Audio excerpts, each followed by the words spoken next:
Back on March 14th, I told you that Joe Biden had signed an unconstitutional executive order against the Second Amendment, demanding each one of his cabinet members report back to him within 60 days, telling him how their departments could squeeze more gun control out of the Bipartisan Safer Communities Act. Yes, the same one brought to us by Senator John Compromise Cornyn and the rest of the Rhino Republicans that sold us out for more gun control.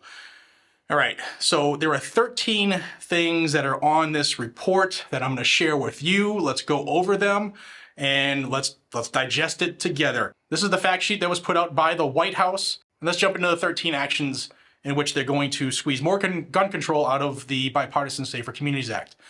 In the segment called Keeping Guns Out of Dangerous Hands, the White House, in partnership with the Department of Justice, will convene state and local law enforcement leaders to solicit their collaboration on the Bipartisan Safer Communities Act implementation priorities such as 1. Increasing state and local law enforcement agencies' response rates to enhanced background check inquiries when someone under age 21 tries to purchase a gun. Well, gee, Gun Owners of America just launched a lawsuit on Friday because of this, so it looks like they're trying to shore things up before that lawsuit gets any face time in court.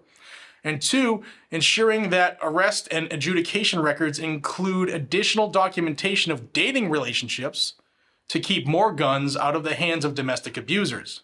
So he's looking to create more prohibited people. That's all he's looking to do. This will do nothing to stop crime. This will do nothing to save lives. This is just looking to squeeze as much gun control as possible out of administrative fiats after this Bipartisan Safer Communities Act. Let's continue. Number 2, the White House, in partnership with the Department of Justice, will convene state legislators and government offices, urging them to enact laws allowing the federal background check system to access all records that could prohibit someone under the age of 21 from purchasing a firearm. Number 3, the Department of Justice is working with state and territory governments and local law enforcement agencies to increase their response rates to the federal background check system inquiries when someone under age 21 tries to purchase a gun. DOJ has held 18 webinars to date, attended by more than 500 law enforcement agencies, and has 9 more planned. Next, the DOJ is training federal law enforcement and educating state and local law enforcement and prosecutors on the need for additional documentation of dating relationships in domestic abuse cases in order to implement the Bipartisan Safer Community Act's provision that narrowed the boyfriend loophole, helping to keep guns out of the hands of domestic abusers. The next segment is ensuring BSCA's mental health funding helps those dealing with the grief and trauma resulting from gun violence. The Secretaries of Health and Human Services and the Education Department will urge governors to use BSCA and Medicaid's funding to help schools address the trauma and mental health challenges resulting from gun violence. HHS will educate health and social service providers, community leaders, and other individuals on the effects that gun violence trauma can have on communities. I think this is all known already. Just a way to spend money on trying to take guns. HHS will clarify how early childhood providers can use BSCA funding to address mental health and gun violence trauma. HHS will highlight stories of how communities are effectively using BSCA's mental health funding to help those impacted by gun violence in order to encourage other communities to adopt those strategies and effectively use BSCA's resources. HHS will meet with trauma program grantees and select community members and providers to gather community-level data pertaining to the link between exposure to gun violence and trauma. Lessons learned will inform HHS's future program development, and a report HHS will make available to other communities. As part of the School-Based Services Technical Assistance Center established under BSCA, HHS and ED will jointly develop resources for states and schools regarding how schools can use Medicaid to fund school-based health services to help students dealing with the physical and emotional impacts of gun violence. Before I jump into the next section, I want to add that it's not the guns, guys and gals. It's the little people who have been raised without any concern, any conscience, any control, or any common sense. Yeah. Continuing on, the section of making schools safer. The Department of Homeland Security will launch a dedicated public campaign to bring greater awareness to schoolsafety.gov and its available resources and evidence-based practices. The campaign will be geared towards K-12 leaders, school administrators, teachers, school personnel, and parents and legal guardians. ED has taken several steps to help states and school districts make effective use of BSCA's $1 billion Stronger Connections grant program to improve school safety. But they didn't harden schools one bit. For example, Ed hosted a 4-part webinar series that highlighted evidence-based practices for supporting student safety and well-being and published extensive frequently asked questions to help states and school districts understand how they can effectively use this funding to ensure all schools are safe and welcoming to all students. $1 billion. Do you know how much $1 billion could provide when it comes to hardening schools and putting armed personnel in the school to keep it safe? $1 billion. To have webinars.